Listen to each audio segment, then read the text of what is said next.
All right. Thank you for watching. For here today, we're going to talk some more about watches. And I have my test subject here. Why don't you tell them your name? Matthew. Matthew. Okay, Matthew, today we're going to be talking about watches. So tell me what you know about watches. Wristwatches, expensive watches, anything like that. I got a Seiko and a Citizen. I'd say for someone who's just starting out, someone who has their first job, they're making a little money, that's probably where I would start my watch collection. I got a G-Shock, and those are probably good for, I'd say, about a college age kid, someone anywhere from like 17 to 21. So just got my first smartwatch pretty recently. Oh, smartwatch. Let's see it. So nothing too special. What is it? It's actually, I don't know if I should be saying this on YouTube. It's actually an off-brand from Walmart, but just looking at the profile, it looks like it could be up there with an Apple Watch. One of the things I really like about it is that it has an external speaker, so you can hook up your phone and you can play music through the Bluetooth connection. I like the way that it looks, and I like that it's got an external speaker. Okay, so do you know the difference between an automatic watch and a quartz watch? I do not. Okay. What do you think is like a lot of money to spend on a watch? Anywhere from upwards of $350. $350? What do you think about luxury items?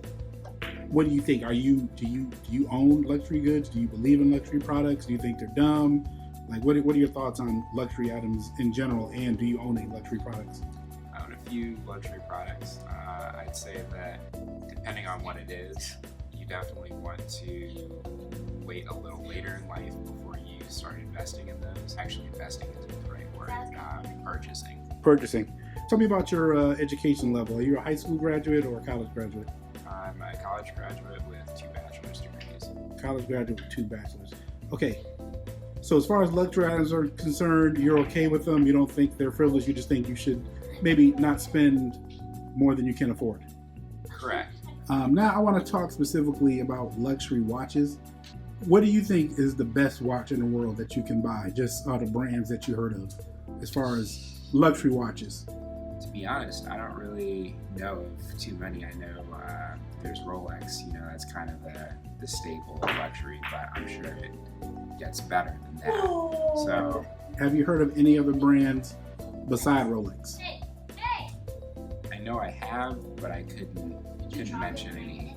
I mean, yeah, there's Citizen, Seiko, but as far as stuff that's better than Rolex, no, I can't think of anything right now. Got it. Okay. So have you ever heard of Omega? I have, yeah. Actually, on the way to Grand Rapids from Holland, they had this huge billboard, and I believe it's an Omega billboard, and I believe the model is the Mariner. It's like a stainless steel brushed finish with blue background. I know what that is. I think that's the by Grand Rapids you mean Grand Rapids, Michigan? Yes. Okay, it's probably the Seamaster. I think, yeah, I think that's what yeah. It's The called. Seamaster is their iconic watch. It's actually in the new James Bond movies. He wears a Seamaster. Really? I didn't know that. Okay, so now we're going to take a look at a couple watches here, and for each watch, I'm going to just ask you a couple things. I'm going to ask you, number one, what's your first impressions of that watch? Mm-hmm. The second thing I'm going to ask is how much you think it costs, and then the third thing I'm going to ask is if you would buy that watch with your own money. Okay, so first things first, let's see what you got there. Got the, looks like the Omega Seamaster Professional. Omega Seamaster Professional. Okay, what's your first impressions? First impressions, it's really blue, it's really white, well, silver. Not a huge fan of it. It looks a little over the top. I don't like that there isn't a whole lot of contrast in the band itself. So this wouldn't be on my wish list. Not for me. Not for you. Not for me. So your first reaction, does it look expensive? No. not that expensive. Okay, but it's not your style. Correct. All right. All right, so let's moving on. What's the next watch we got here? All right, we got a Breitling 1884. That's the Breitling Navitimer? Yeah, yep. That's all what right. it is. First impressions. You know, I gotta be honest, I'm not a huge fan of this either. It looks like there's too much going on in the actual timepiece. There's just a lot of marks, a lot of stuff to look at, and it just feels like overkill, like overload. I'm not overload. Yeah. Again, the same comment I had before about the band. There's not enough contrast. It just looks like they put all the effort into the timepiece itself and not the entire package. Got it. So, okay. How much do you think that watch costs? I'll say $500. $500. Mm-hmm. Okay, perfect. How much do you think the Omega costs? $350. $350 for the Omega Seamaster, $500 for the Breitling. Yes. Got it. Okay, next watch is the Rolex Daytona ceramic. First impressions. First impressions, I like it a lot better, but the band looks a lot simpler. The watch overall looks a lot more simple compared to the previous two. Not so much compared to the Omega. I like the black background with the darker frame or bezel. So far, I would say this is my favorite. This is your favorite so far. Is it because it says Rolex on it? No, it's not because it says Rolex. It's really, I like the way the colors blend. There is a lot of information on the timepiece itself, but the contrast is there to help you differentiate between the 10-minute markers, the different functions. Yeah, I think just overall it looks better. Looks better. You said you thought it maybe was a little bit more conservative than the other ones? Yeah, I would say it's a good way to describe it. Fair enough. Rolex is known for being conservative, so fair enough. All right, how much do you think that watch cost, the Rolex Daytona? $1,000. $1,000. Definitely more than the first two. Yeah, probably just because it's Rolex. Probably just because it's Rolex. So like a $500 premium for the name. Something like that. Something like that. Okay, thank you. All right, next one. I think that's the Seiko. Yep. This is a re-edition of a watch that came out in the 60s, but it's very popular. What's your first impressions? Because I remember you said that you had a Seiko before, right? Yep. I would say simple. The three, I'm not sure exactly what to call them, but they have 3 vertical stones in the band. Well, the band is really like it's like a waffle pattern. That's just the light from the picture. Oh, okay. It's like a waffle strap. That's kind of like iconic for that watch. Hate the strap. Okay. The frame looks like brushed aluminum. It looks cheap. That's pretty much all I have to say. It looks cheap. Okay, so you're not impressed. It looks cheap. How much you think that costs? $175. $175? 200 max. 200 tops? All right. Definitely. Okay, so far the Rolex looks the most. Rolex to you is looking the most expensive so far, probably because it's Rolex, you said, but it also is one appealing to you the most so far. Right. Okay, let's go. Next one. This is the Patek Philippe Aquanaut. First impressions. First thoughts. I like it. I do. What do you like about it? The way the colors blend together. How the band is blue.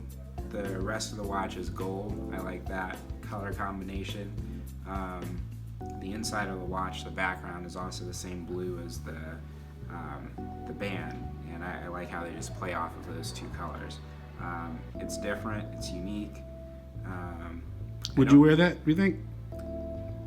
I'm not sure that I would wear it, to be honest. You think it's still a little bit more flash for what you want to do? Yeah, it's not Not even that. I just don't think it's my style. It looks nice. It's like a fine piece of art that I can appreciate, but that I don't necessarily want in my house. Yeah, it's not your style. All right. How much you think that costs?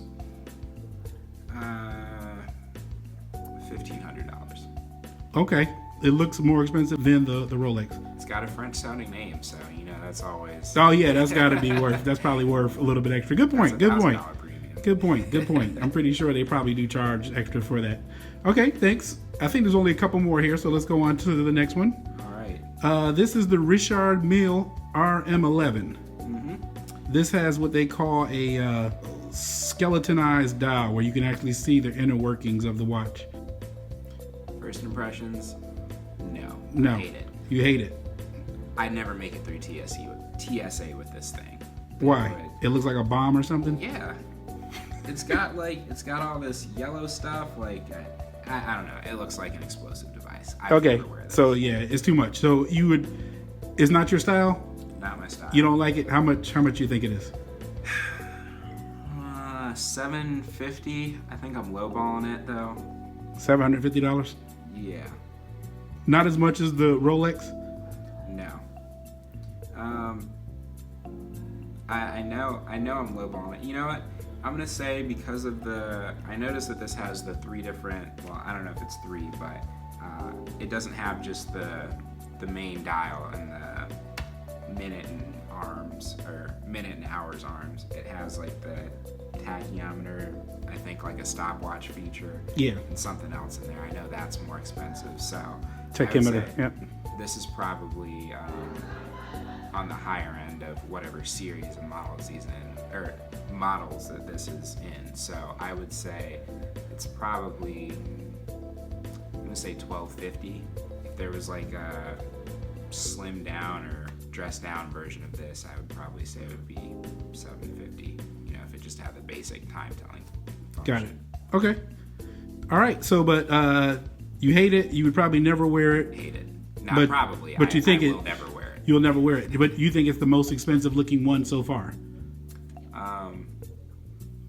Or the Rolex is still the most expensive looking one, you think? I thought the Philippe. The Patek Aquanaut? Yeah, the Patek. I think I said $1,500 for that. Yeah. And Okay. I think this is $1,250. Okay, in between. Mm-hmm. Okay, thank you. Let's go on to the next one, and this is the final watch. This is a Movement. Have you ever heard of Movement? I haven't. You haven't? I haven't. You haven't. MVMT. This is a Movement watch. I like it. It's simple, one color. It's got the gold rim around the timepiece itself, but it doesn't have a lot of flash and flare. I think this is definitely my style. I can see myself wearing something like this. I don't know why, something's just telling me that this is, I want to say it's expensive. I feel like there's a lot of attention to detail, even though it's a simple watch. I would say this is probably the most expensive, $2,000. 2000? Just guessing. Okay. Okay, so now we're back for the final results. We looked at a couple of good watches here. We looked at an Omega. We looked at a Breitling. We looked at a Rolex. We looked at a Patek, Movement, Seiko. Now we're going to back with the final results. So out of all the watches you looked at, tell me which is your pick for which one you think overall matches your style, gives you a good look, the whole shebang overall. What's your pick? Style. What fits my style the best, I would definitely say is the Movement. Movement? Without a doubt. You like that one? I do. Even though it might be more expensive than the Rolex? Even though it might be more expensive than the Rolex. I don't even remember what the Rolex looked like right now. Okay. Fair enough. The point of this video is that a lot of times when you know a lot about watches, you kind of just, you can't unknow what you know. So it's good to have just somebody who knows nothing about watches to just give their candid impression. Again, I mean, this is just looking at a picture, of course. In person, these would probably look a little bit different, but because a lot of people buy watches to impress other people. People will go with things that they think look expensive or has a good name. And most people, even you admitted yourself that, you heard of Rolex before, but the other ones, it rolled right off the tongue. The other ones is like, oh yeah, I heard of that one. So yeah, that's true. I mean, Rolex is probably one of the most popular watch brands in the world.